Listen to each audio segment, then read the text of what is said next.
మా latest videos కోసం మా ఈ తెలుగు న్యూస్ ఛానల్ సబ్స్క్రైబ్ చేసి గంట సింబల్ యాక్టివేట్ చేసుకోండి. ఈరోజే రమ ఏకాదశి, పరమ పవిత్రమైన రోజు. ఈరోజు ఏమీ చెయ్యకపోయినా సరే రాత్రి 12 లోపు ఈ వీడియో చూస్తే చాలు, ఈ కథలు వింటే చాలు, 5 నిమిషాల్లో మీ జాతకం మారిపోతుంది, కుబేరులుగా మారిపోతారు. ఈరోజు ఈ కథలు విన్నా చెప్పినా 7 జన్మల పాపాలు ఈ రోజుతో పోయి 1,000,000 జన్మల మహాపుణ్యం వస్తుంది. కష్టాలు బాధలు పోయి ఐశ్వర్యం సిద్ధిస్తుంది. ఇక మీ ఇంట్లో అన్ని శుభాలే జరుగుతాయి. ఏడాది పొడవునా నెలకు 2 పక్షాలు ఉంటాయి. ఒకటి శుక్లపక్షము, రెండవది కృష్ణపక్షము. పక్షానికి ఒక ఏకాదశి చొప్పున 24 ఏకాదశులు ఉంటాయి. ప్రతి నెల అమావాస్యకు పౌర్ణమికి ముందు ఈ ఏకాదశులు వస్తాయి. ప్రతి నెలలో పౌర్ణమికి ముందు వచ్చే ఏకాదశిని శుద్ధ ఏకాదశి అంటారు. సంవత్సరం మొత్తంలో ఇటువంటి శుద్ధ ఏకాదశులు 12 ఉంటాయి. ప్రతి నెల అమావాస్యకు ముందు వచ్చే ఏకాదశిని బహుళ ఏకాదశి అంటారు.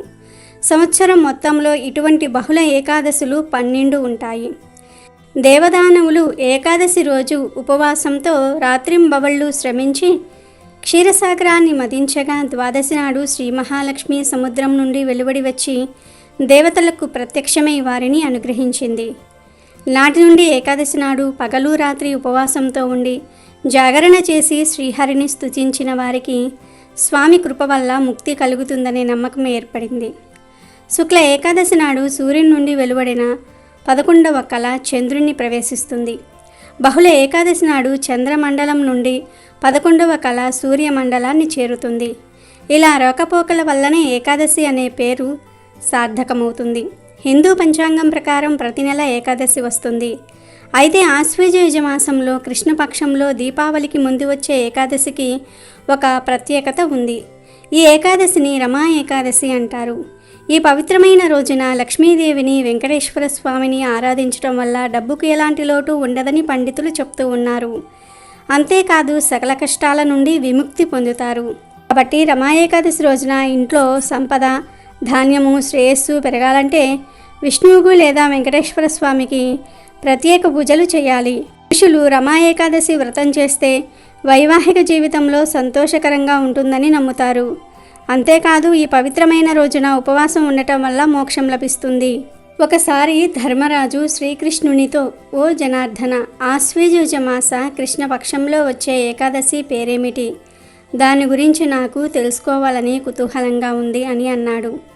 అప్పుడు శ్రీకృష్ణుడు జవాబిస్తూ, ఓ ధర్మరాజా, ఆశ్వయుజ మాస కృష్ణపక్షంలో వచ్చే ఏకాదశి పేరు రమా ఏకాదశి. అది సమస్త పాపాలను హరిస్తుంది. ఇప్పుడు ఈ పవిత్ర ఏకాదశి మహిమను విను అని ఇలా చెప్పసాగాడు. ఓ ధర్మరాజా, చాలా కాలం క్రిందట ముచుకుందుడు అనే ఒక ప్రఖ్యాత రాజు ఉండేవాడు.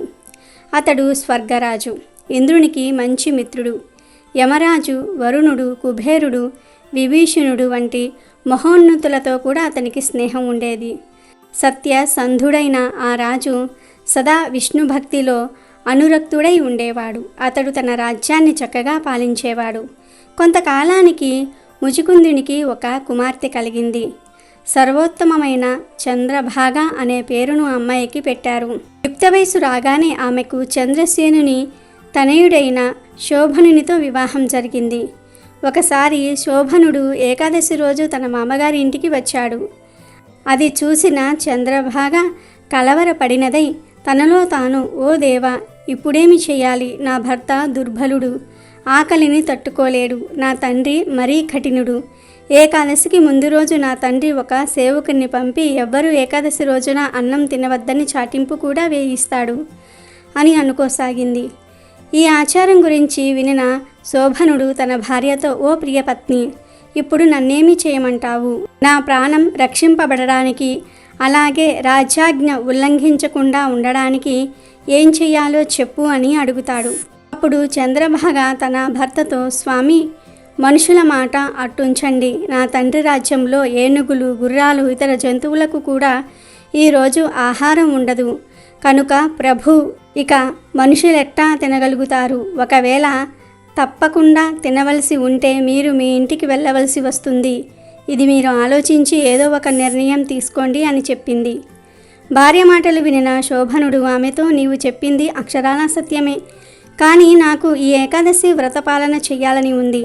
నాకు ఏది జరగవలసి ఉంటుందో అదే జరుగుతుంది, అది జరిగి తీరుతుంది కదా అని అన్నాడు.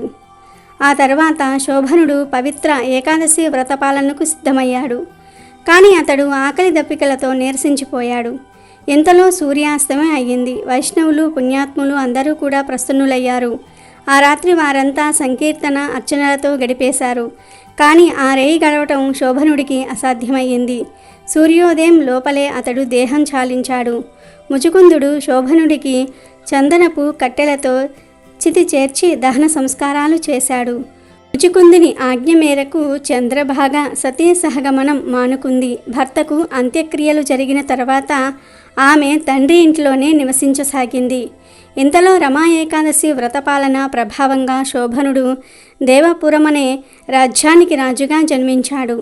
ఇతనికి పూర్వజన్మ జ్ఞాపకం ఉంది. ఆ రాజ్యం మందర పర్వతం పైన ఉన్నది. రత్న కంచితమైన బంగారు స్తంభాలు కలిగినట్టిది. మణి కంచితమగు గోడలు కలిగినదైన ఐశ్వర్యయుత భవనంలో అతడు నివసించసాగాడు. మణిమయమైన బంగారు కిరీటమును ధరించిన అతనికి తెల్లని ఛత్రం పట్టుబడి ఉండేది. కర్ణ కుండలములతో, కంఠాభరణములతో, బంగారు భుజ కీర్తులతో, కంకణములతో అలంకృతుడై అతడు రాజ్య సింహాసనమున కూర్చున్న వాడైనాడు. గంధర్వులచే, అప్సరసలచే సేవించబడుచూ ఉన్నాడు అతడు స్వర్గరాజు ఇంద్రుని వలె గోచరించేవాడు.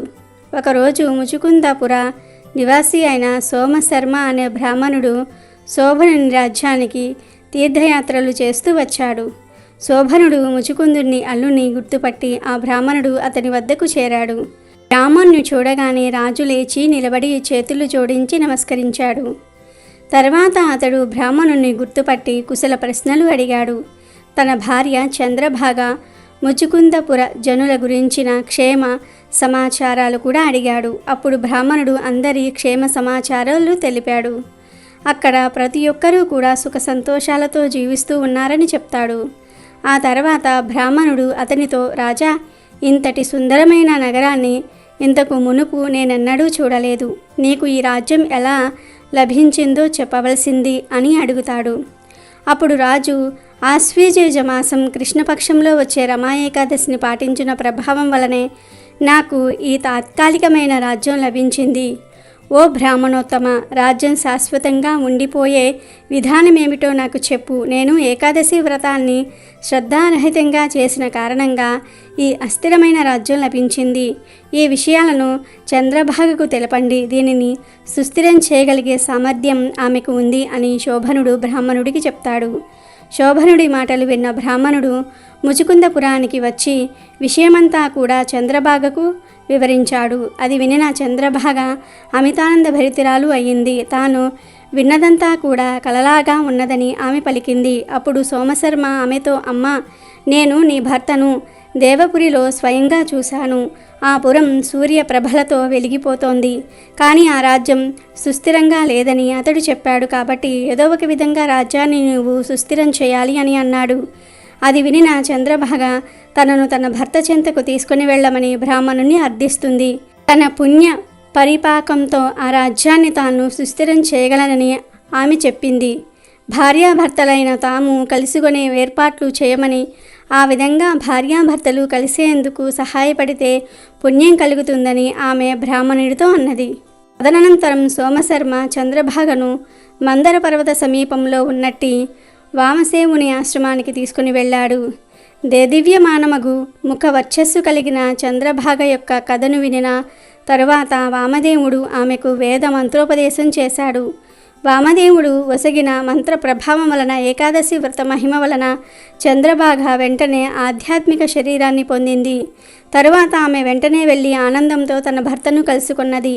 భార్యను చూడగానే శోభనుడు పరమానంద భరితుడై పూర్ణ సంతుష్టుని పొందాడు. అప్పుడు చంద్రభాగ తన భర్తతో, ప్రభు, నా మంచి మాటలు వినండి. నేను నా తండ్రి ఇంట్లో 8 ఏళ్ల వయసు నుండే ఏకాదశి వ్రత పాలనం చేస్తున్నాను. ఆ వ్రత పుణ్యమంతా కూడా మీ రాజ్యాన్ని సుస్థిరం చేసి ప్రళయాంతం వరకు దీనిని సమృద్ధిగా నిలుపునుగాక అని అన్నది.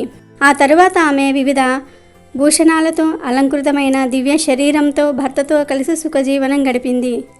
రమా ఏకాదశి ప్రభావం వలన శోభనుడు కూడా దివ్య శరీరాన్ని పొంది మందర పర్వత చర్యలలో విహరించాడు. కనుక ఈ రమా ఏకాదశి కామధేనువు లేదా చింతామణి వంటిది. రాజా, పరమ మంగళమైన రమా ఏకాదశి మహిమను నీకు వివరించాను. దీనిని ఖచ్చితంగా పాటించేవాడు బ్రహ్మహత్య పాతకం వంటి పాపం నుండైనా సరే నిస్సందేహంగా బయటపడగలుగుతాడు. నల్లగోవు తెల్లగోవు రెండూ కూడా తెల్లని పాలే ఇచ్చినట్లు కృష్ణపక్ష ఏకాదశి శుక్లపక్ష ఏకాదశి రెండూ కూడా మోక్షాన్ని ప్రసాదిస్తాయి. ఈ ఏకాదశి మహిమను వినేవాడు సమస్త పాపాల నుండి బయటపడి విష్ణులోకంలో ఆనందంగా నివసిస్తాడని శ్రీకృష్ణుడు ధర్మరాజుకు చెప్పి ముగించాడు. ఒకసారి ఒక ముసలివాడు ఓం నమో భగవతే వాసుదేవాయ అనే మంత్రాన్ని వల్లవేస్తూ గంగా నదీ తీరంలో నడుస్తూ ఉన్నాడు. చేతిలో జపమాల, మెడలో రుద్రాక్షహారం ధరించాడు. ఈ ఓం నమో భగవతే వాసుదేవాయ అనే మంత్రం చదవటం వలన ఆ తరంగాలు కలిపురుషుణ్ణి తాకాయి. ఎక్కడి నుండి వస్తున్నది ఈ ఓం నమో భగవతే వాసుదేవాయ అనే మంత్రశబ్దం అని కలిపురుషుడు చుట్టూ చూడసాగాడు. గంగానదీ తీరంలో ఒక బక్కచిక్కిన ముసలివాడు ఓం నమో భగవతే వాసుదేవాయ అనే నామాన్ని జపించటం చూసి ఆ మంత్రజపాన్ని ఆపాలని ఆ ముసలివాడి దగ్గరకు వెళ్ళి పట్టుకోబోయాడు. కానీ కలి ఆయన మీద చెయ్యి వేసిన వెంటనే ఎగిరి 1/2 కిలోమీటర్ దూరంలో పడ్డాడు. కొంతసేపు ఏం జరిగిందో కలికి అర్థం కాలేదు.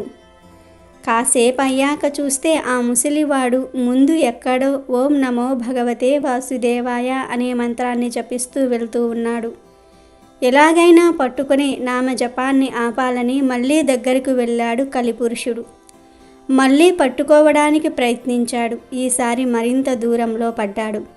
ఆ దెబ్బకు కలిపురుషుడు గజగజ వణికిపోయాడు. ఇతను చూస్తే బక్కచిక్కి ఉన్నాడు. గట్టిగా గాలి వేస్తే ఎగిరేలాగా ఉన్నాడు. కానీ పట్టుకుందామనుకుంటే నేను ఎక్కడో పడిపోతూ ఉన్నాను. ఒకవేళ నా శక్తి సన్నగిల్లిందా? కలియుగం ఆరంభంలో శ్రీకృష్ణుడు వలన నా రాక ఆలస్యమయ్యింది. ఇదేమైనా శ్రీకృష్ణుడి మాయా ప్రభావమా? అసలు ఇంతకీ ఆ ముసలివాడు ఎవడు? శివుడా విష్ణువా అనుకుంటూ ఉండగా కలిపురుషుడికి అటుగా వెళ్తున్న వేదవ్యాసుడు కనిపించాడు. కలి వెంటనే వ్యాసుడి దగ్గరికి వెళ్ళి, మహానుభావ, సమయానికి వచ్చావు, నా సందేహాన్ని నివృత్తి చేయండి అన్నాడు. దానికి వేదవ్యాసుడు నవ్వి, ఇది నీ రాజ్యం, ఈ కలికాలం నీది, నీకే సందేహమా? ఇక్కడ ఏ ఇద్దరిని సక్రమంగా ఉండనివ్వవు. ఎవరైనా కలుసుకున్నారంటే కళ్ళల్లో నిప్పులు పోసుకుంటావు. ఇలాంటి నీకు నా అవసరం ఏముంది? ఇంతకీ నువ్వు కుశలమే కదా అని అడిగాడు. అప్పుడు కలి, నేను కుశలమే, నా రాజ్యంలో నేను కాక నువ్వైతే పాలించవు కదా. అదిగో ఆ దూరంగా వెళ్తున్నాడే ఆ ముసలివాడు ఎవరు? ఆయన్ని పట్టుకోబోతే నా బలం సరిపోవటం లేదు. ఇదసలు నా రాజ్యమేనా, లేక మీరందరూ కలిసి నన్ను మాయ చేస్తూ ఉన్నారా చెప్పండి అని వేడుకున్నాడు. దానికి వేదవ్యాసుడు నవ్వి, ఓహో అదా నీ సందేహం, అర్థమయ్యింది. ఆయన పరమ విష్ణు భక్తుడు.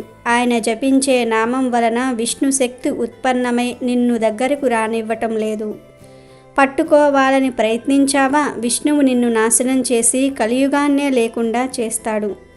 త్రికరణ శుద్ధిగా నిత్యం ఓం నమో భగవతే వాసుదేవాయ అనే నామాన్ని ఎవరు పఠిస్తూ ఉంటారో వారిని నువ్వు కనీసం తాకను కూడా తాకలేవు. కనుక ఓం నమో భగవతే వాసుదేవాయ ఈ మంత్రాన్ని ప్రజలు పట్టుకునే లోపే నువ్వు పట్టుకో, లేదంటే నీ రాజ్యంలో నువ్వు ఉండలేవు అని చెప్పి వెళ్ళిపోయాడు వేదవ్యాసుడు. కాబట్టి ఇంతటి మహత్తరమైనది ఓం నమో భగవతే వాసుదేవాయ అనే మంత్రం.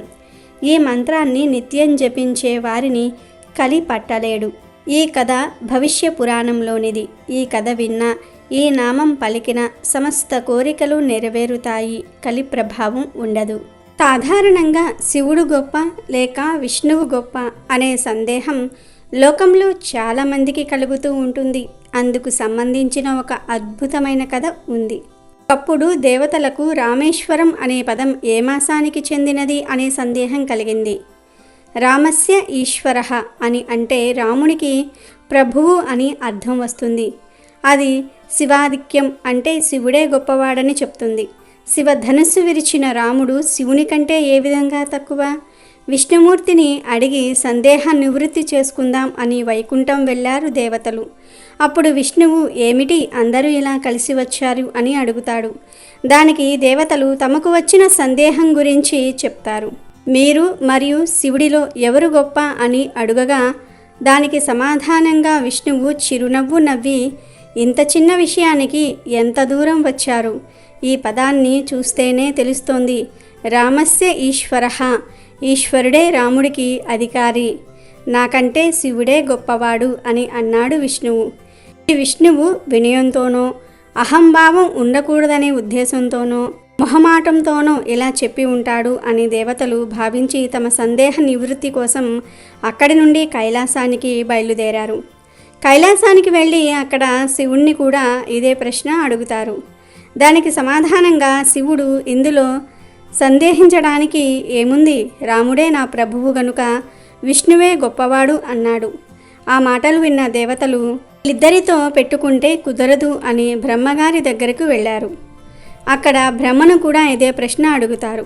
వీరి బాధ విన్న బ్రహ్మగారు, రామేశ్వరుడంటే రాముడొక్కడు, ఈశ్వరుడొక్కడు అని అర్థం కాదయ్యా, రాముడే ఈశ్వరుడు, ఈశ్వరుడే రాముడు అన్నారు.